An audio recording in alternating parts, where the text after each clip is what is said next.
Alvin Faiz membeberkan firasat sebelum Amir Az-Zikra meninggal. Firasat itu berasal dari guru Amir Az-Zikra yang menyebut Amer akan meninggal lebih dulu dibandingkan istrinya, Nazira Safa.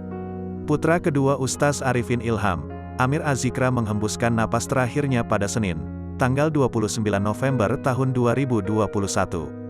Amir Az-Zikra meninggal di usia yang terbilang muda, yakni 20 tahun. Sebelum berpulang, suami Nazira Safa tersebut sempat dirawat di rumah sakit selama beberapa hari. Belakangan diketahui Amir menderita infeksi di bagian liver dan paru-paru. Amir pun dimakamkan di Pondok Pesantren Az-Zikra Gunung Sindur, Bogor, Jawa Barat. Ia dikebumikan di dekat makam sang ayah. Kepergian Amir memang begitu mengejutkan. Kendati demikian, firasat sebelum Amir berpulang sempat dirasakan Alvin Faiz. Firasat tersebut berasal dari guru Amir. Ia berkata kepada Alvin bahwa Amir akan meninggal lebih dulu dibanding Nazira.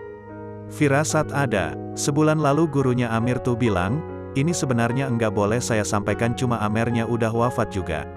Katanya Amir itu akan wafat duluan daripada Nazira, ungkap Alvin seperti dikutip tribunstyle.com dari YouTube KH Infotainment.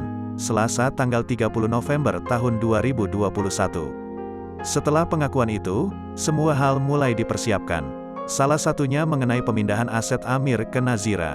Sejak saat itu disiapin semuanya, asetnya, semuanya atas nama Nazira, istrinya, lanjutnya. Meski sudah diberitahu oleh guru Amir, Alvin tetap merasa kaget. Ia tak pernah menyangka kematian Amir terjadi dalam waktu dekat. Saya berpikir, ia wafat duluan tapi masih lama. Ternyata, sebulan, jadi enggak disangka-sangka, beber Alvin.